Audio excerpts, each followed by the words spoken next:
Oi pessoal, tudo bem?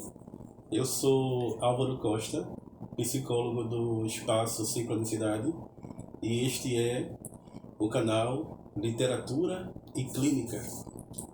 Bom pessoal, hoje eu gostaria de conversar com vocês sobre epistemologia, um pouco sobre epistemologia. E aí eu lanço uma proposta de reflexão, quase que um desafio, da gente pensar um pouco o paradigma estruturado da epistemologia e da filosofia que fundamenta a clínica junguiana num contexto, numa situação de discurso que até agora eu não vi ninguém levantar de forma direta. Né? Qual seria essa situação de discurso? Né? Qual seria esse modelo de reflexão para a gente? Bom, a epistemologia de Jung é um aspecto poético da filosofia de Immanuel Kant. Né? Como assim? A, a epistemologia de Jung, um discurso lógico, rigoroso, um discurso científico, né? Um discurso que fundamenta o método científico, dialoga com a poesia e, de tanto dialogar com a poesia, se transforma em poesia. Como diria o próprio Luís de Camões, né? Transforma-se o amador na coisa amada por virtude do muito imaginar. Né? Eu sei que isso parece ser um pouco diferente em termos de proposta, né? de reflexão, de pensamento crítico para o modelo da ciência, mas é bom lembrar que logo no primeiro vídeo do canal eu meio que propus um método, que o nosso método iria seguir a imagem, e a imagem possui um caráter profundamente metafórico. Ou seja, nós vamos trabalhar a epistemologia sim, mas não a epistemologia meramente no seu sentido rigoroso ou rigorista, de precisa definição de conceitos tal, como se o mundo que a gente vivesse fosse apenas um mundo objetivo, um mundo que reinasse apenas a objetividade. Tá? Porque nós não nos relacionamos diretamente com o mundo em si, no sentido metafísico, ou seja, o sentido psicológico, clínico, o sentido psicológico junguiano é um sentido diferente do sentido metafísico. Né? Todo louvor à metafísica, todo louvor à filosofia primeira, mas o tipo de trabalho que a gente se propõe é um trabalho de observação empírica dos fenômenos e de descrição desses fenômenos.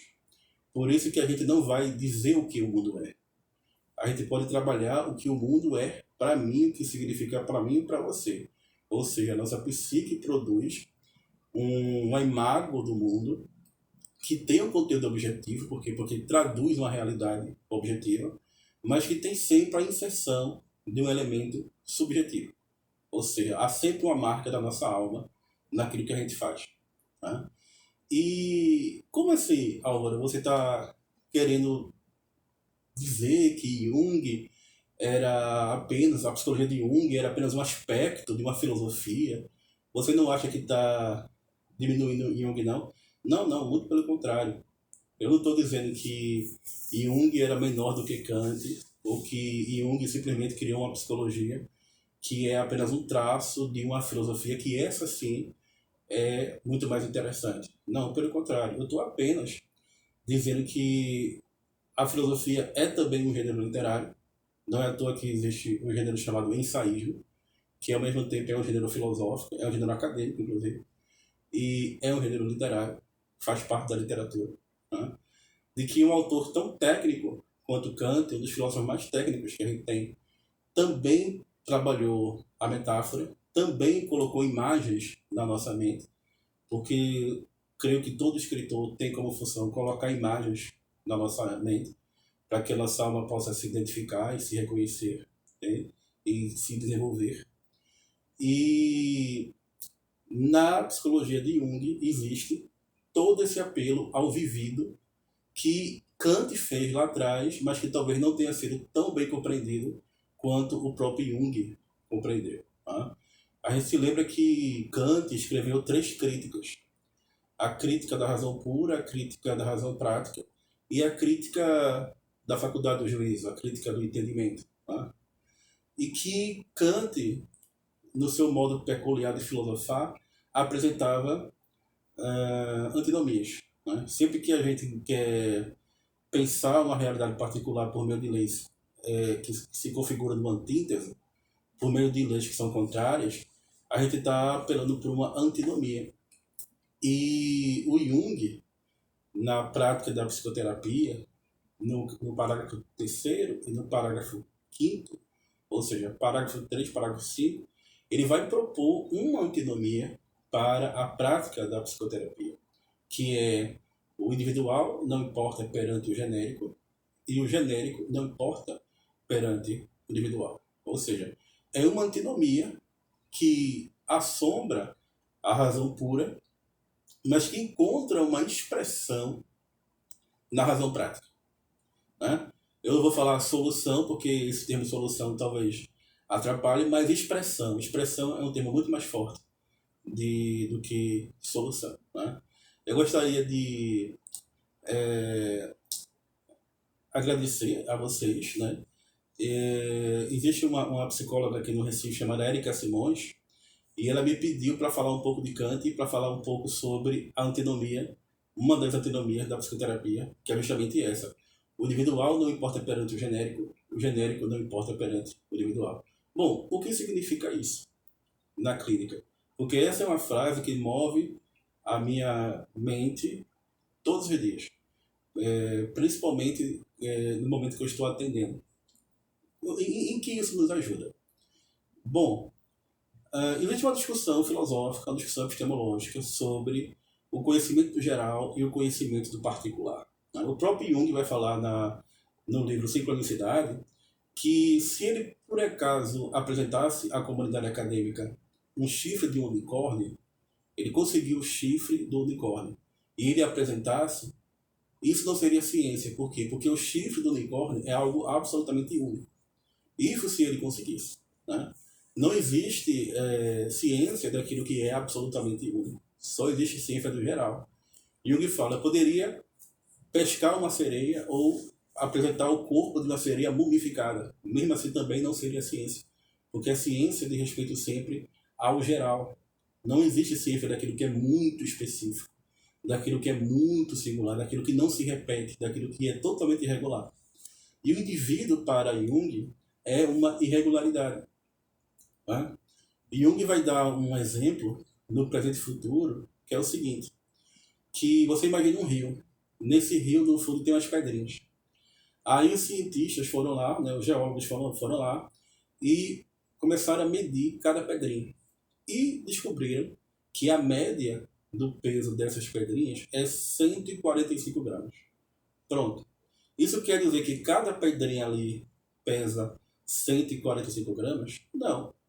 Pode ter pedra que pese 130 gramas, 135 gramas, 150 gramas. E pode ter que ser que nenhuma pedrinha daquela, nenhuma, pese 145 gramas. Por quê? Porque é apenas uma média. É uma média estatística. Tá? Eu tenho um professor da universidade, no tempo que eu estudava sociologia, que ele dizia que estatística é a arte de confessar os dados. Não. Estatística é a arte de torturar os dados até que eles confessem. A estatística é isso. É a arte de torturar os dados até que eles confessem. Porque você pega os dados, coloca em mediana, desvio padrão, histograma, você está torturando os dados até que eles confessem. Ele dizia, eu sempre torturei meus dados e meus dados nunca me confessaram nada. Tá? Existe um comediógrafo chamado Pitti Grilli, que é uma espécie de Milo Fernandes da Itália, que ele dizia o seguinte, estatística é aquela ciência que prova que se eu comi 2 pastéis e você não comeu nenhum pastel, ambos comemos cada um pastel. Né? É isso que a estatística prova. Ou seja, se eu comi 2 pastéis e você não comeu nenhum pastel, pela média estatística, nós dois comemos cada um pastel. Né? E existe um exemplo trágico que eu gostaria de citar, que é aquele brinquedo, o Big Jump, né? Que é a pessoa amarra uma corda na cintura e se joga, né? De uma altura muito alta, de uma altura de 90 metros, talvez, né? Da altura de um edifício. E teve uma menina que morreu fazendo isso. Ela foi brincar no Big Jump e morreu. E aí o pai dela foi dar uma entrevista e o dono do brinquedo falou: ah, mas a probabilidade de morrer uma pessoa nesse brinquedo é de 0,00001%. Aí o pai da menina que morreu falou: mas pra mim foi 100%, porque eu perdi minha filha. Né? Ou seja, pra mim foi 100%. Para aquele indivíduo ali, não foi 0,000, foi 100%. Né? E esse raciocínio, essa antinomia, que é a antinomia que tem uma linguagem epistemológica inspirada em Kant, de que o individual não importa perante o genérico e o genérico não importa perante o individual, também nos ajuda da seguinte forma. Você recebe um paciente na clínica. Ah, mas o paciente já conversou com o psiquiatra e ele já disse que é borderline, né? Sujeito borderline, personalidade borderline. Aí vai o psicólogo pegar o CID-10, pegar o DSM-5, classificar aquela doença. Sim, aquilo é só um manual de traços gerais de comportamento, né? Que não diz respeito àquele indivíduo particular. Então a gente não vai patologizar o sujeito a partir de um manual, porque esse manual ele é útil no sentido geral, ele é útil no sentido do método científico, mas o geral não importa perante o individual. E quando a gente for conversar com a pessoa, a gente esquece todas as teorias que a gente estudou. Porque todas as teorias que a gente estudou são apenas teorias gerais. Aquela história daquele indivíduo é única. É por isso que no trabalho clínico existe um trabalho científico, uma proposta, um modo de ver científico, e existe também uma percepção artística, uma percepção estética, criativa, fantástica, de esculpir algo humano. É um trabalho artístico, é um trabalho metafórico. Por isso que literatura e clínica. Essa antinomia que Jung levanta está muito presente desde a filosofia antiga. O próprio Aristóteles, a obra de Aristóteles termina com essa bifurcação do conhecimento geral, mas ao mesmo tempo a gente precisa ser empírico. Né? E na Idade Média vai haver a famosa querela dos universais, a polêmica dos universais, que vai unir nominalistas e desunir nominalistas com realistas. Né?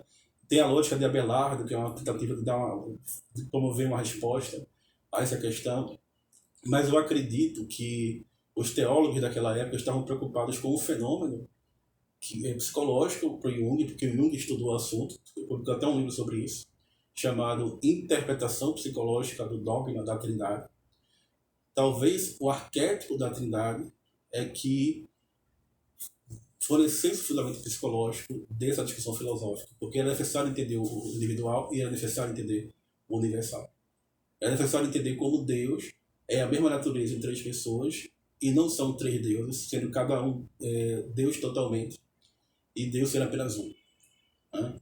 Isso é um grande mistério que a lógica e a filosofia tentou desvendar e que até hoje ocupa a mente de muitos religiosos, mas que o Jung respondeu nesse livro de um ponto de vista psicológico. Então, eu dedico esse vídeo à psicóloga Érica Simões, que me pediu para falar um pouco sobre Kant e me pediu também para falar sobre a antinomia. O individual não importa perante o genérico e o genérico não importa perante o individual. É isso, pessoal. Muito obrigado.